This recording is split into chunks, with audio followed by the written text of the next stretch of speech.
Hello po, good evening. Good evening po, peace be with you. The name our Lord Jesus Christ.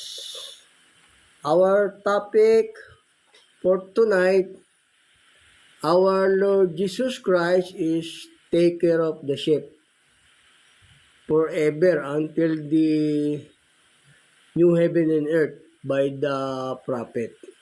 Our topic for tonight.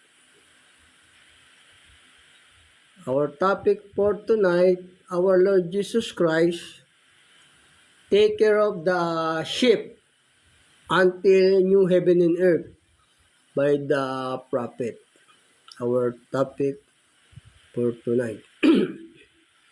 Ayun po yung ating paksa. Ang nag-iingat ng mga tupa ng mga tao ay ang Panginoong Yesus. Hanggang sa bagong langit at lupa sa pamamagitan ng kanyang propeta. Yun po ang ating paksa.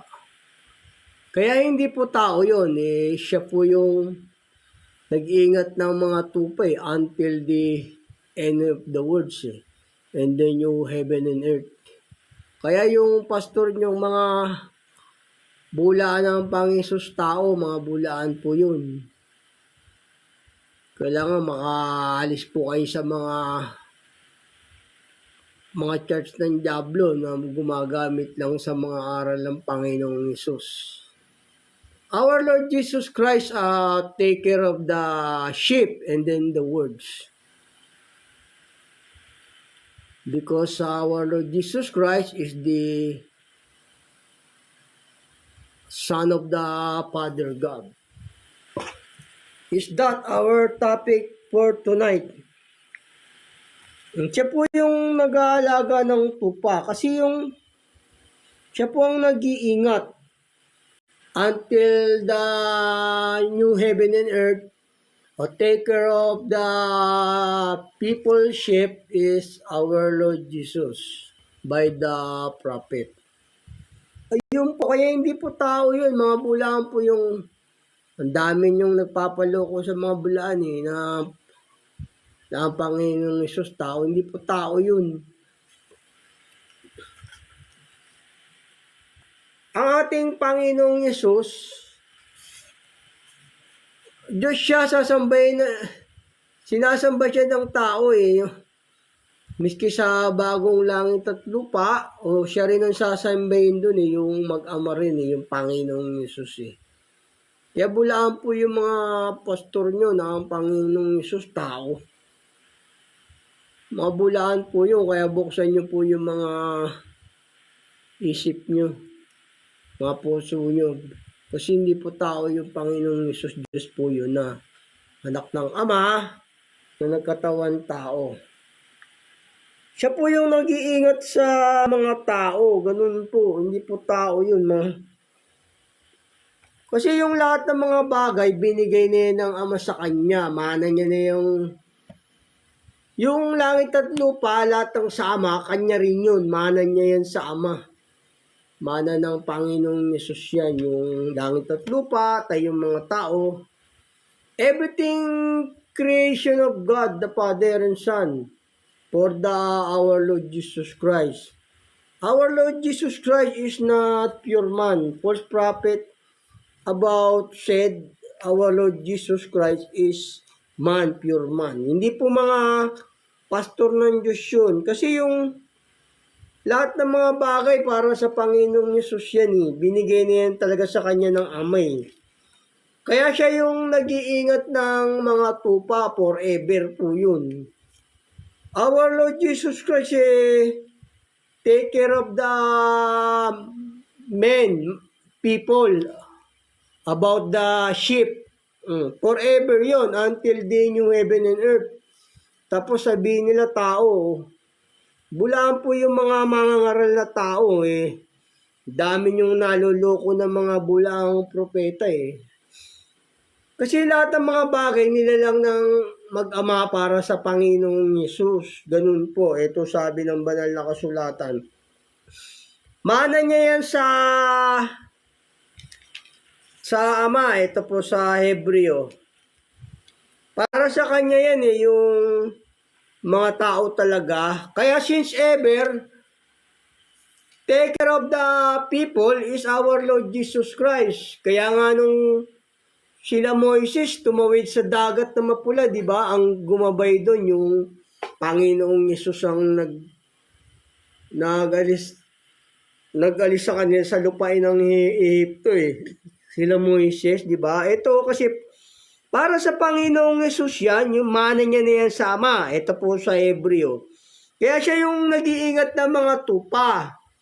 Paano niya iniingatan? Sa pamamagitan ng mga propeta sa kanyang mga salita, ganun, mga aral. Tapos pagka meron kanyang salita sa puso mo, o gagabayan kanya rin, bibigyan kanya rin ng espiritu. Kaya nga siya yung gaganti sa gawa ng tao, di ba? Gaganti niya ang gawa ng tao ayon sa kanyang ginawa. Kasi siya yung nag-iingat ng mga kaluluwa. Kaya nga yung buhay ng tao, alam niya eh. Known our Lord Jesus Christ, the life story, any people. Ganun po, alam niya yung istorya ng tao. Ito, kasi binigay na ng Ama sa kanya yan eh, yung mga tao. Kaya siya yung nag-aalaga ng tupa ng mga tao until new heaven and earth. Ito po sa Hebreo 1:1 hanggang 3. Ang Diyos na nagsalita ng unang panahon sa ating mga magulang sa iba't ibang panahon at iba't ibang paraan sa pamamagitan ng mga propeta ay nagsalita sa atin sa mga huling araw na ito sa pamamagitan ng kanyang anak na siyang itinalaga na tagapagmana ng lahat ng mga bagay. O lahat ng mga bagay, mana niya na yan sa Ama eh. Lahat yan, yung tao, mana niya na yan sa Ama. Siya nag-iingat yan forever eh, until new heaven and earth eh. O ganun, kaya bulan. Pero kayang tao na makapag-iingat ng kaluluwa ng tao forever until new heaven and earth. Wala pong taong gano'n, yung makapag-iingat ng kaluluwa until new heaven and earth. Asan ba kasi yung mga isip nyo, mga miyembro ng alagad ng tao kayo? Mga bulaan po yung mga gano'n, yung mga nagtuturo na taong Panginoong Yesus. Siya nga nag-iingat ng mga tao forever Alam niya nga yung istorya ng tao, kaya nga gaganti niya ang bawat tao ayon sa kanyang gawa, di ba? Kasi siya yung nag-iingat ng mga tupa. Take care of the sheep, our Lord Jesus Christ forever until the new heaven and earth. Hindi po tao yun. Kasi siya nag-iingat ng mga tao magpakailanman patuloy ko po, basahin ko ulit tapos papatuloy ko.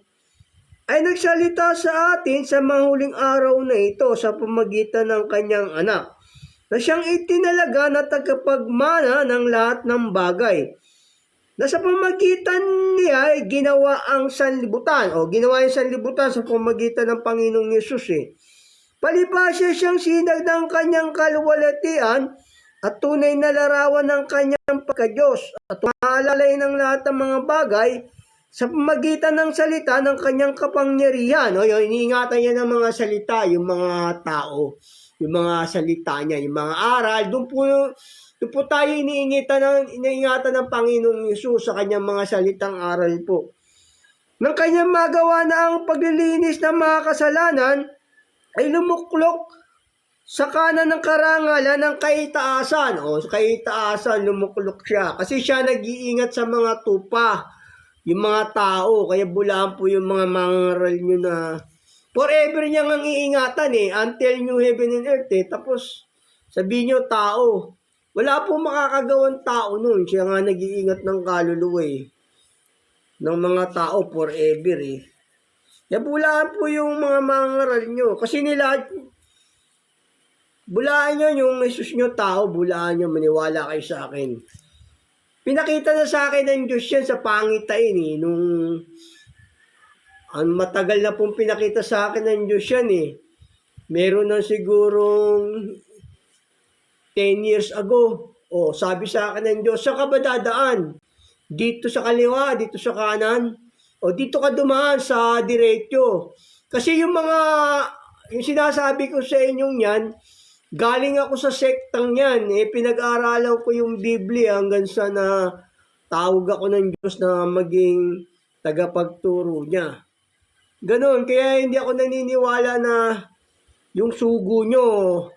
Pero ba sugo?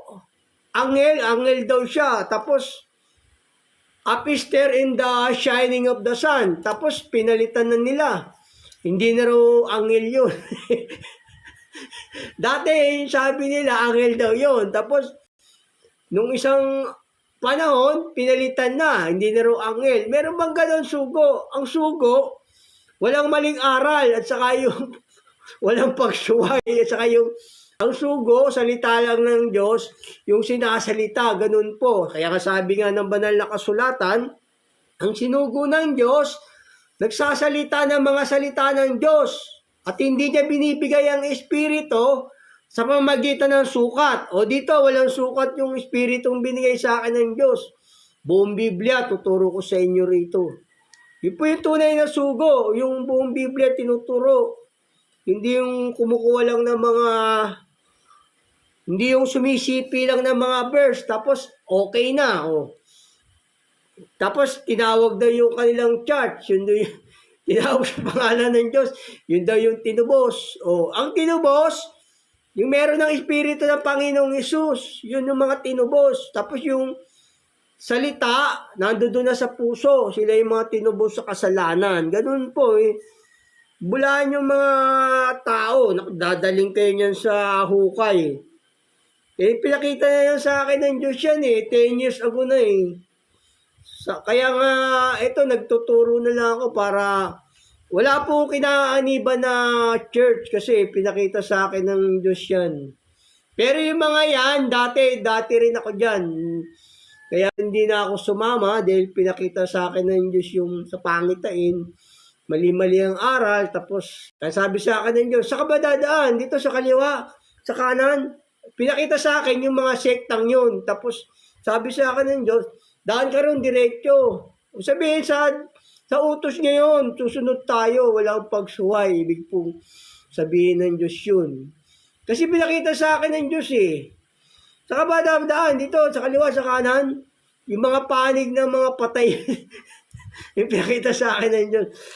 Kaya huwag pong maniniwala ro na ang Hesus nyo tao mga bulaan po yun. Kasi lahat ng mga bagay, ginawa na angel, kamatayan po yun. Yan po yun. Bale, gagawa po tayo uli ng isang video nun para mapanood nyo rito sa TikTok. May hindi kalarawan ng